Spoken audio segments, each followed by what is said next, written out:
Thanks for taking time to listen to this episode of the Real ResQ podcast. Take a minute to go to therealresq.com to check out these and other great deals from our sponsors here at the Real ResQ. This episode of the Real ResQ podcast is brought to you by Breeze Eastern, the world's only dedicated helicopter hoist and winch provider. Axness, because when lives are at stake and conditions are challenging, clear communication is of the utmost importance. Life Saving Systems Corporation. We do our work so you can do yours. Tough gear for tough jobs. And SR3 ResQ Concepts, because you don't know what you don't know. Breeze Eastern. They dedicate themselves to our helicopter rescue world. Since the very first helicopter rescue in November of 1945, Breeze Eastern has designed and manufactured superior rescue hoist solutions. While much of the technology and the unique mission requirements have changed over the past 75 years, their commitment to the rescuers, the operators, and those being rescued has not. Contact them today by visiting them at breeze-eastern.com. The Axness PNG wireless ICS system can bring cutting-edge wireless intercommunication system technology to any aircraft. The PNG system can be fully integrated into an existing ICS system or can be carried on and off as a mobile base station. They can go anywhere at any time on any aircraft. Plus, with the strongest and most robust waterproof handheld on the market, this system can take a hit and keep working. Their wireless intercom systems are designed to enhance situational awareness through improved communication capability. This system brings superior noise canceling technology to eliminate rotor wash and engine noise from your ICS. The Axness PNG wireless system is currently deployed in more than 1,800 public safety, air ambulance, and search and rescue aircrafts worldwide. I have personally used the Axness system in 4 different countries and on 5 different airframes. It is awesome. If you want more information, contact them today at axness.com. That's AXNES.com. You just make sure you tell them Quinny sent me. Life Saving Systems Corporation. They manufacture the world's toughest helicopter rescue gear. From my favorite harness as a rescueman, the Triton harness, to the rescue baskets, the litters, and of course, the most popular hook in all helicopters, the D-Lock. The team at LSC will cut, bend, sew, weld, and machine these products into existence every day. We do our work so you can do yours. LSC. Tough gear for tough jobs. Check them out today at lifesavingsystems.com and follow them on Instagram at Rescue Gear. That's at ResQGEAR. And SR3 ResQ Concepts is a training company that can help with your helicopter training, a standardization and safety check, or maybe just an audit or an FAA refresher. They are here to bring your agency up to date with the most current techniques, rules, regulations, and equipment. The training staff is awesome. With the certified flight instructor pilots, experienced crew members, which I am happy to say that I am one of them, they offer training in rescue, medical, tactical, firefighting, ground operations, and night vision goggle use. SR3 is also partnered with Petzl to assist with personal protective equipment and the highly specific Lazard. SR3 also goes beyond the helicopter world as they provide high-angle rescue training and tactical medicine training. Contact them today at sr3rescueconcepts.com or over on Instagram at sr3_rescue.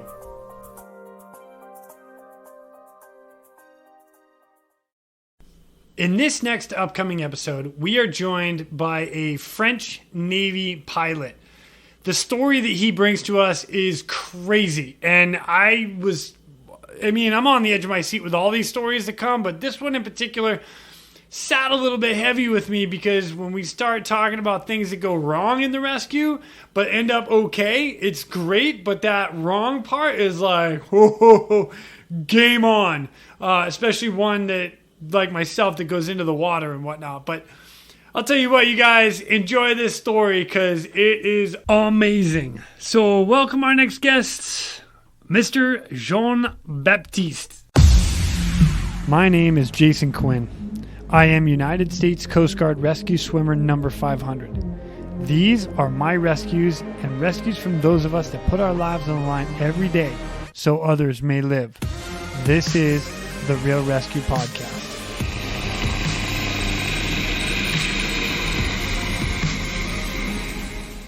Ladies and gentlemen, welcome back to the Real ResQ. Today I've got somebody with me, a pilot. So for all my pilot friends out there, they're going to get all excited at the moment. Whoop, whoop. It's coming to us from France, the French Navy. We're going to call him Lieutenant Jean-Baptiste, aka JB. What's up, sir? How are you today? Fine. Hello, Jason. Thank you to welcome me. Yeah, thank you for coming on. I got to tell everybody how we connected because this is an amazing story. It's like, we all see different articles that go out, and next thing you know, you're on Facebook or you're on LinkedIn or something, and this article popped up from Airbus. So thank you, a little shout out to Airbus because they're the ones that got me connected with you about this rescue that you picked up 6 people off this ship, and I was like, oh, what? And it was an incredible story. And now I get the man that flew the case. So that's right. What's up? Thank you. The man, but we were 5 in the helicopter. Of course, I'm going to give credit to the entire crew. But just for the record, you were flying. No, that's awesome. Well, I'll tell you what, JB, if you don't mind, give us a little background. How the heck did you get into the French Navy and into search and rescue? So I went in the Navy in 2005. And after 3 years of school, I was a graduate as a Navy pilot, helicopter Navy pilot. I started to fly Alouette 3. The Alouette 3, yeah. Yeah, the old and good Alouette 3. Yeah. It was very fun. And then I've flown on the Dolphin. Which I am very familiar with. Little Dolphin, come on. And the last version, the N3 Plus, which is a very good helicopter. So during 4 years, I was co-pilot in rescue mission in France and in French Polynesia in Tahiti. I have no idea what that is, by the way. Just not a clue. It's paradisiac. Oh, okay. Yes. And then I've flown the Airbus helicopter EC225. Nice. The last version of the Super Puma family. The Puma, that's a big aircraft. Yes. I like that aircraft. Very nice. Always search and rescue missions in Brittany, in France. Then I've flown on the NH-90 for 7 years. I was also doing anti-submarine missions, Yeah. Anti-submarine missions? Yes, I was. N90? H90? Yes. Yeah. I was embarked in a frigate, the frigate Aquitaine. So it was a very good experience. And I have also worked with the American Navy for anti-submarine training. Wow, nice. It was a very good experience. And for the last 2 years, I'm still come back to the search and rescue mission. Perfect. Perfect. Which is what kind of landed this case right here. Before we get into that, you and I talked a little bit offline. You don't even remember your very first rescue, which is great because most of us kind of have an idea and you're like, yeah, I have no idea. I can't remember because, yes, I remember. Oh, nice. Booyah. Let's do it. I remember because I was not qualified and I was in training. So I was co-pilot.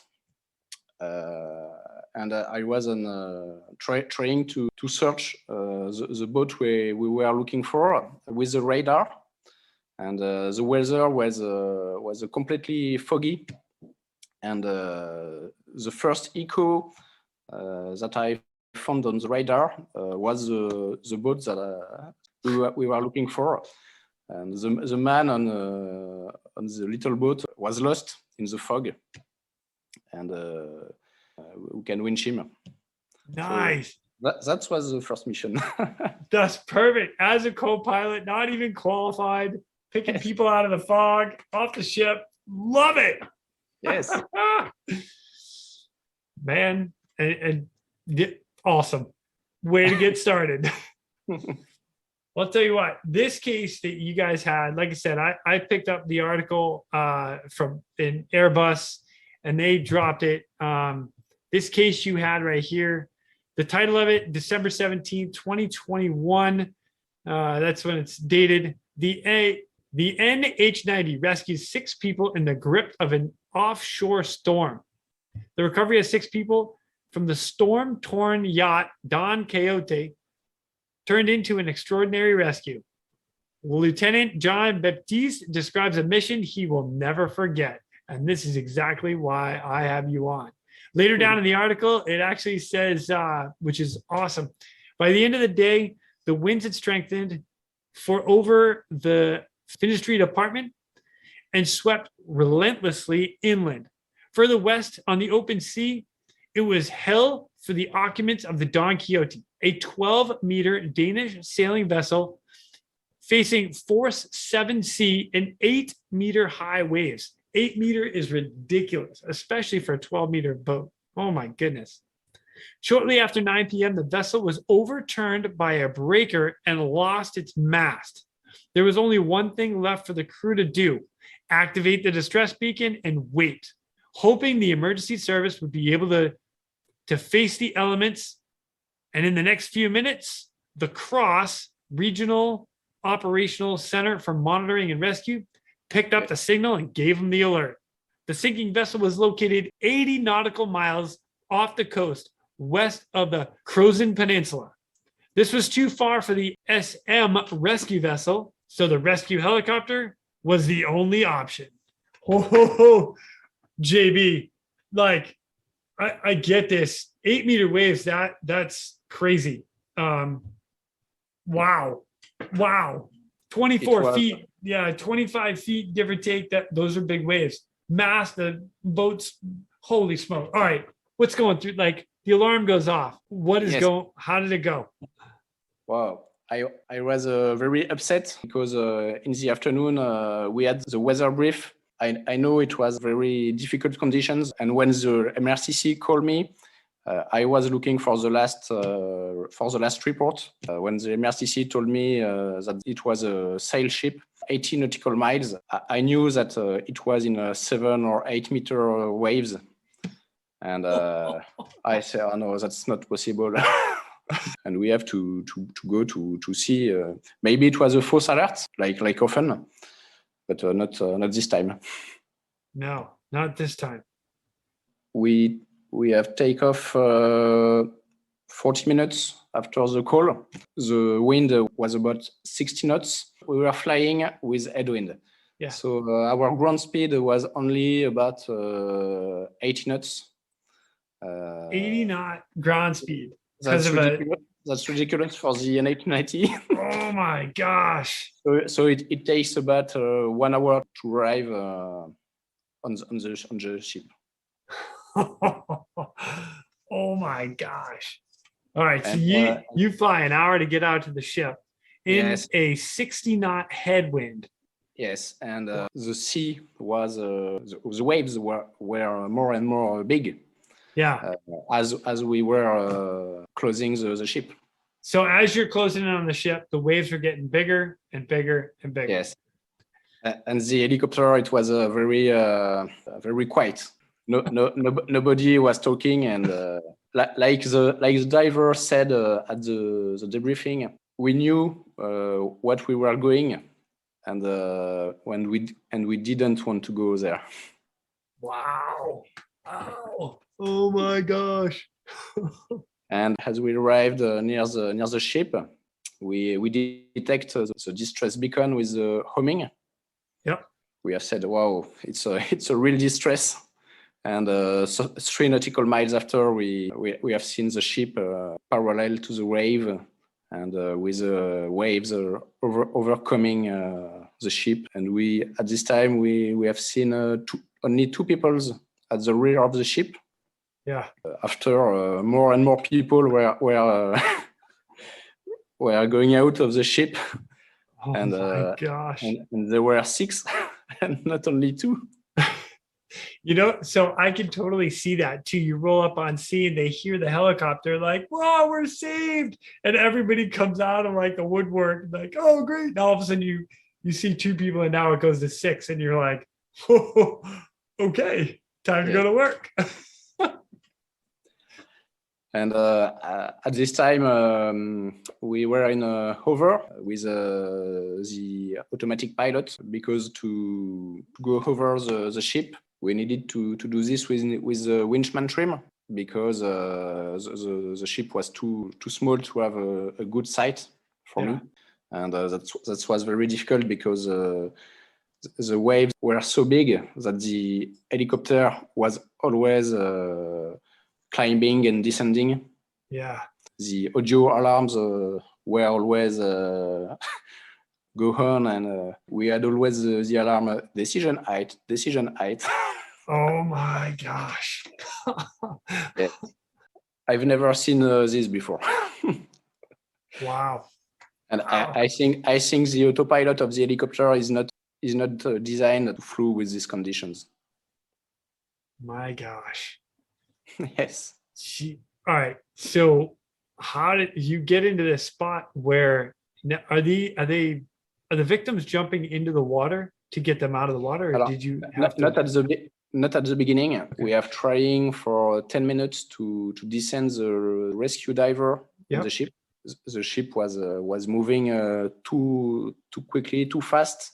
Like when the diver was arriving on the ship descended. Yeah. And we can't do the link between the helicopter and the ship. We can't descend the diver on the ship. It began to be very dangerous for the diver. We decided to stop the maneuver, to climb the diver on the helicopter. We were thinking how we can find a solution. The only solution was that the crew of the ship climb in the life raft. Yeah. And then that we hoist the crew from the life raft. Yeah. Nice. The radio of the ship was out of order, because the ship was completely flooded, and all electronic was out of order. So we didn't have any means to communicate with the ship. So the crew on the ship understood the situation. Without communicate with us, they inflated their life raft. Yep. They start to embark into the life raft, and that was very dangerous, because waves were overflooding the life raft and the ship. Holy smoke. At this time, we have seen that one people didn't have a life jacket. He was only with a t-shirt. And a short. It was so dangerous for them. But finally, they have climbed into the life raft and cut the link with the ship. So at this time, we have said, yes, that will be more easier to hoist them from the life raft. Yeah. We have descended the rescue diver in the life raft.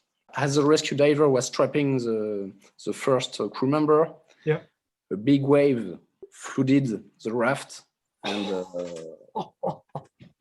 returned the raft. It flipped it? Yes, completely. And oh my gosh. All the people went into the sea, and the people were 20 meters each of one, Oh my gosh. Yes. And and that's not all, because when the wave flips the raft goes behind the helicopter. The hoist cable was broken. The hoist cable broke? Yes. Oh, no way. In such a big sound in the helicopter. Wow, that was awful. Oh my gosh. Yes. Are It there was, 2 hoists on this aircraft or just the one? no, we have only one hoist. Holy smoke. And What? yes, we have a rescue hook Yep. that we can put on the cable. Do you But know which one it is by chance? I know of 2, the one that you kind of route around, which is made by Cape File, and then there's one you yes, feed through. It's the one you route around. no, the other. You feed it in, and Yes, then okay. but it was not usable in this case because the hoist was broken. The hoist broke Yes, altogether. yes, Oh my gosh.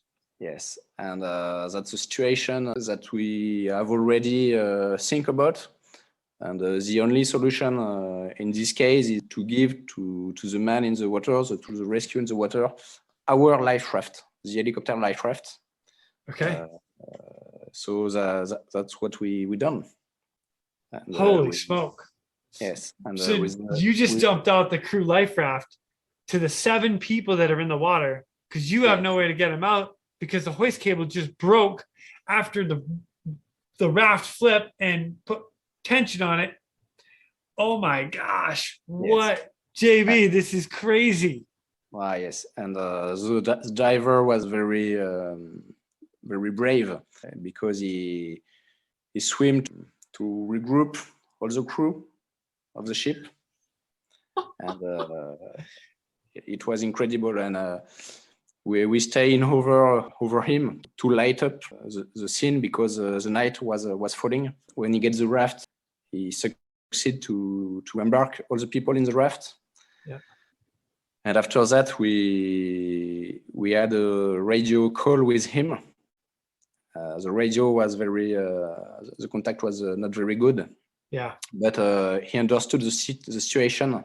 He understood the cable was broken. He knew that we need to go to the base to repair or to change the helicopter to then come back and get him. So at this time he was afraid. He was thinking he won't see again his wife and his girl. He have tell us by the radio, but we didn't understand because the radio was not good to kiss his wife for him. Oh and my gosh. I think it's a it's a good thing that we didn't understand at this time what he wanted to say to us, because it would have been very difficult to continue the mission after hearing this. Right. So we were shouting in the radio. I was saying him, we are going to the base and we will change the helicopter and we'll be back soon. I promise. He heard this and it was good for him. Yeah. What a scary moment for everybody involved. Like, you're about to leave your guy on scene. And there's nothing you can do there anymore once that cable breaks. No. All we can do was done. The next things to do now was to go back to the base and change the helicopter. Yeah. And at this time, the MRCC, which was coordinated the mission, had no information about what arrived to the diver and to the crew member of the ship. During the return trip to the base, we communicate with the MRCC to tell them that the situation was very degraded. We asked them to call the base to alert them and to prepare another helicopter and maybe to find another crew, because at this time we didn't know if we will be able to get them at the second time. Wow. And we also asked for an aircraft maritime patrol, Falcon 50. Oh, nice. Yes, to assist us to fly over over the life raft. Yeah. If the life raft was flipped again, the aircraft could have dropped on the raft. Oh, good call. Wow, super smart. Yeah. Oh, that's a great idea. I'm all on board with that. Yes, and to the return trip to the base, we had the wind behind, so it was it was very quick, and in 20 minutes we were at the base, and Nice. the technicians have already prepared another helicopter.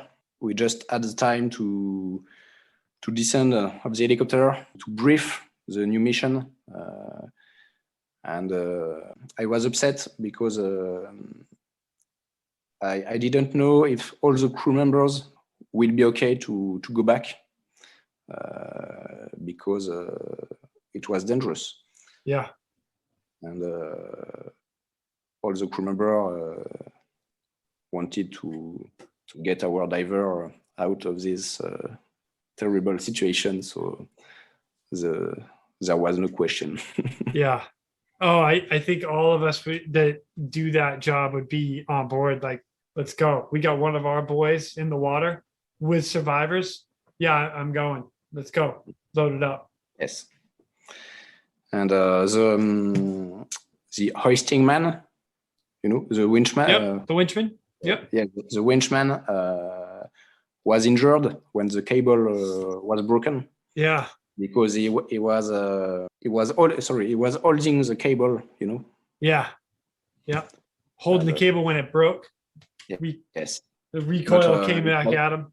Yes, it was not a very serious injury, so that he was okay to go back, of course. So he went back out there as well. Yes. Yeah, shake it off. Nice. Yeah. Oh, that hurt. Are you hurt or are you injured? No, I'm just a little hurt. Let's go. Yes. Put me back in, coach. Wow. And so for the second trip, we were still facing a headwind.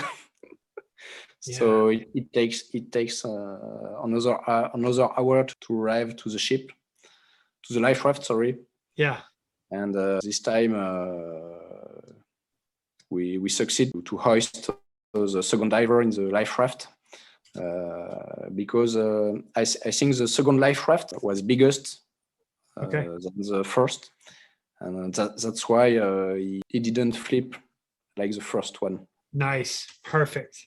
But it takes about 36 minutes to hoist the 6 people plus our diver. So it was very long. 36 minutes. Yeah. Actually, that's actually really pretty good. You've got 8-meter waves. All right. So for all my imperial fans, 25 feet. Yeah, 25-foot waves, 8 meters, right? Yes. And you got 6 people in the aircraft and your rescue diver. That's number 7. Like in 30 minutes. That's moving. That's really good. You guys got into a groove and hit it. That's fantastic. Yes, wow. Wow. I bet your crewman was happy to be going home. Oh, yes. Yes. Wow.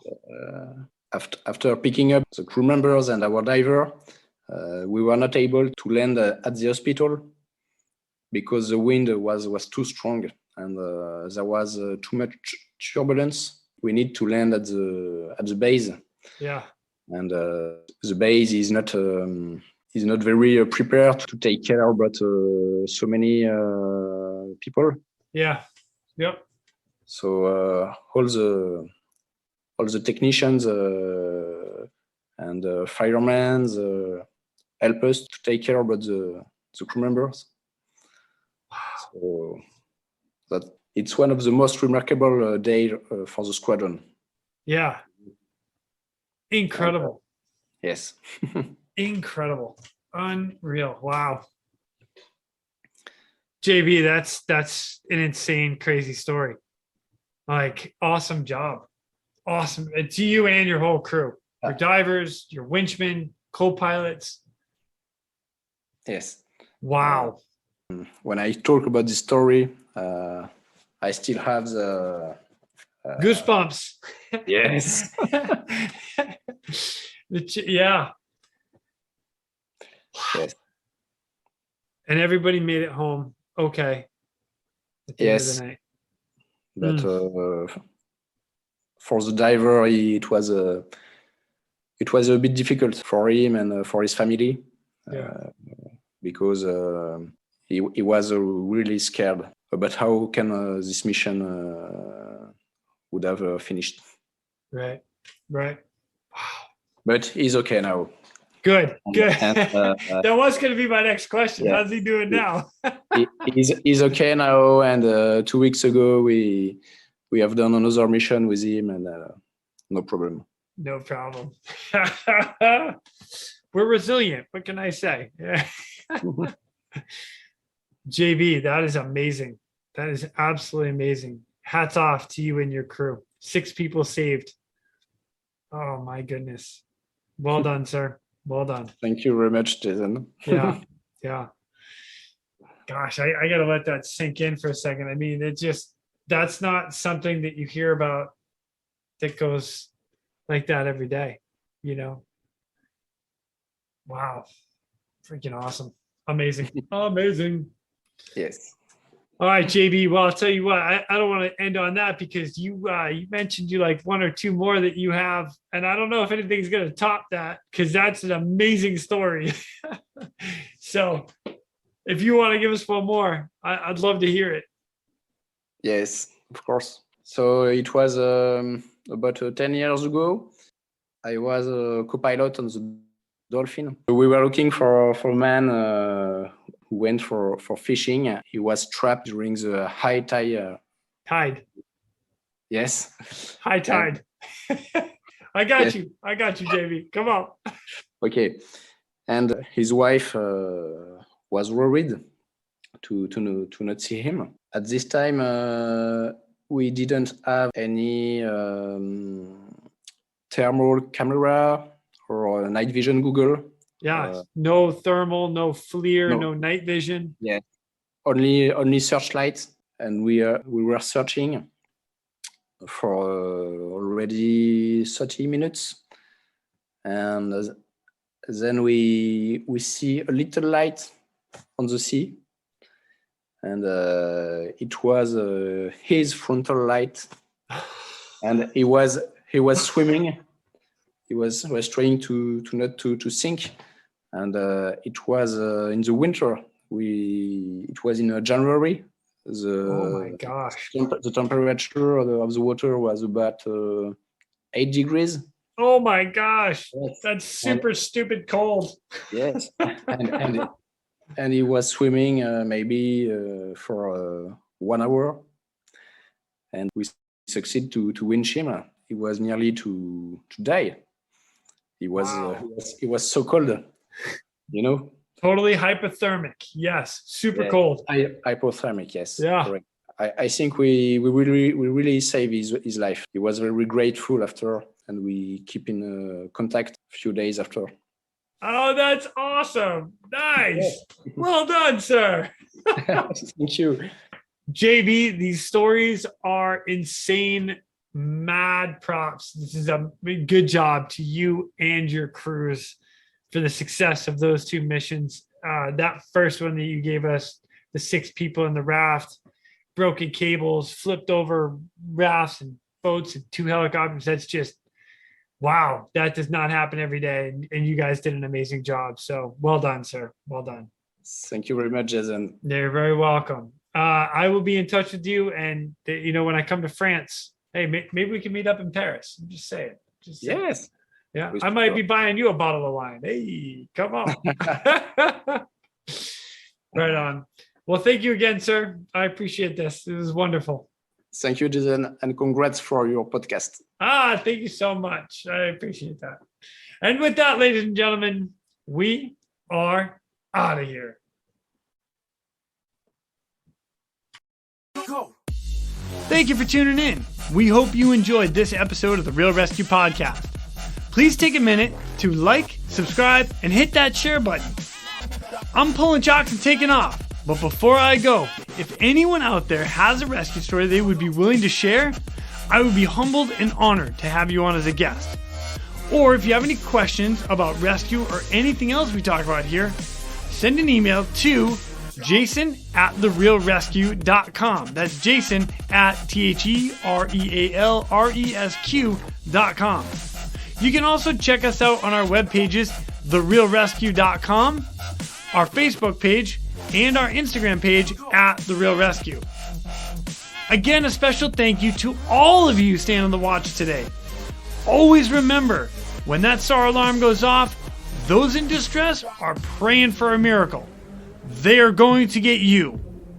Until next time, fly safe and swim hard.